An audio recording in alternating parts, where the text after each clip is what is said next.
चलिए, आज आपको एक ऐसी कहानी सुनाते हैं जिसमें एक छोटा सा खेल एक पूरे गांव की धड़कन बन जाता है। ये कहानी है भैरवपुर की, जहां खेतों की खामोशी में पहली बार। लेकिन देखिए, ये कहानी ना सिर्फ हार जीत की नहीं है। ये उस एहसास की है जब सब मिलकर एक सपना देखते हैं और वो सपना किसी भी जीत से कहीं ज्यादा बड़ा हो जाता है। ये उन पलों की याद है जहां खेल खेल नहीं रहता, बल्कि एक जज्बा बन जाता है। तो चलिए, कहानी में थोड़ा और गहरे उतरते हैं। शुरुआत होती है भैरवपुर से, एक ऐसा गांव जहां जिंदगी की रफ्तार मौसम तय करता था। सब कुछ शांत था, अपनी लय में था। पर उसी शांति के बीच एक नया सपना जन्म ले रहा था। हुआ यूं कि कुछ नौजवानों ने, जिनके लीडर सरजू थे, गांव के बुजुर्ग देवकी नंदन के पास जाकर एक बात रखी। उनका सपना था कि जैसा पास के गांव चंदनपुर में होता है, वैसा ही एक क्रिकेट टूर्नामेंट भैरवपुर में भी हो। अब सुनने में ये बात शायद मामूली लगे, लेकिन उस गांव के लिए ये किसी क्रांति से कम नहीं थी। हाँ, देवकीनंदन मान तो गए, लेकिन उन्होंने एक शर्त रख दी। उन्होंने कहा, टूर्नामेंट तब होगा जब ये सपना सिर्फ तुम्हारा नहीं बल्कि पूरे गांव का होगा। और फिर क्या था, पूरा गांव जुट गया। यहां जो स्टेप्स दिख रहे हैं, ये सिर्फ काम नहीं, गांव का एक होना है। नदी किनारे की बंजर जमीन पर हर कोई मेहनत कर रहा था, और जब अचानक बारिश ने सब चौपट करना चाहा, तो पूरे गांव ने हाथ से नालियां खोदकर अपने मैदान को बचाया। वो मिट्टी नहीं, अपनी उम्मीदें बचा रहे थे। ये सिर्फ एक मैदान नहीं था, ये गांव की एकता की नींव थी जो रखी जा रही थी। तो मैदान तो बन गया, सपना सच होता दिख रहा था। लेकिन हर कहानी में एक मोड़ तो आता है ना?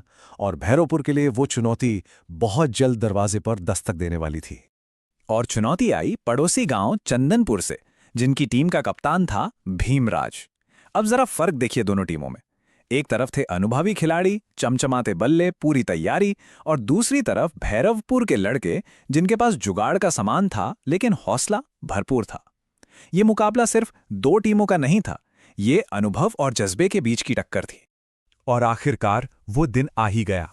वो मैदान जो कल तक बंजर जमीन का टुकड़ा था, आज किसी मेले से कम नहीं लग रहा था। पूरा का पूरा गांव वहां जमा था।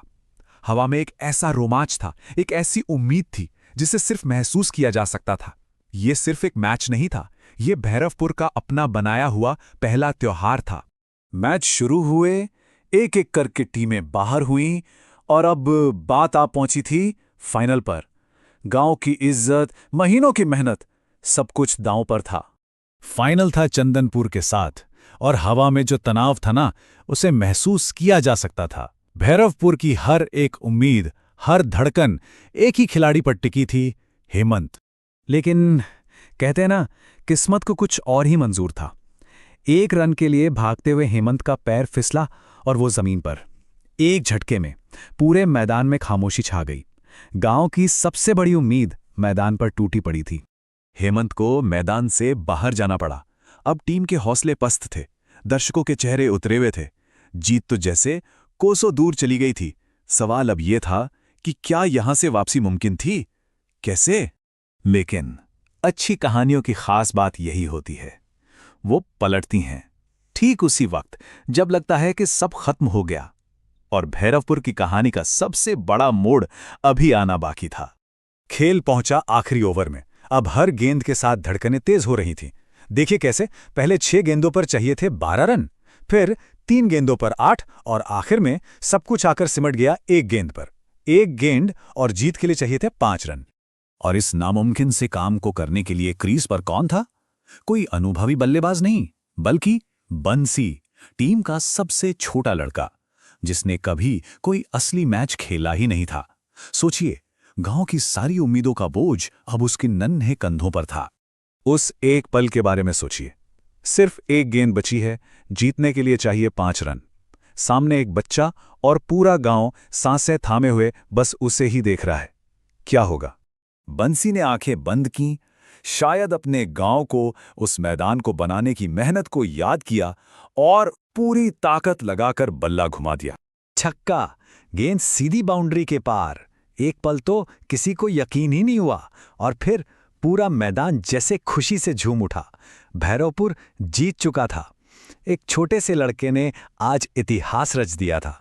ये जीत सिर्फ एक मैच की नहीं थी, ये उस जज्बे की, उस एकता की जीत थी जिसने पूरे गांव को एक धाड़े में पिरो दिया था। और इस जीत ने भैरवपुर के लिए एक नई कहानी लिख दी थी। और देखिए खेल की खूबसूरती। हार के बावजूद चंदनपुर के कप्तान भीमराज खुद चलकर सरजू के पास आए और उन्होंने भैरवपुर की टीम के जज्बे को सलाम किया। ये पल बताता है कि ये लड़ाई दुश्मनी की नहीं, सम्मान की थी। उस एक छक्के ने ना सब कुछ बदल के रख दिया। देवकीनंदन ने फौरन ऐलान कर दिया कि अब से ये टूर्नामेंट हर साल होगा। भीमराज ने भी वादा किया कि वो हर साल खेलने आएंगे। और बंसी, वो तो हमेशा के लिए छक्का बंसी बन गया, गांव का अपना हीरो। एक खेल ने एक ऐसी विरासत को जन्म दे दिया था जो पीढ़ियों तक सुनाई जाने वाली थी। तो भैरवपुर की ये कहानी हमें सोचने पर मजबूर करती है ना, कि किसी भी समुदाय की असली पहचान क्या होती है। शायद बड़े बड़े कामों से नहीं, बल्कि ऐसे ही छोटे छोटे अचानक आए पलों से, जो सबको एक साथ ले आते हैं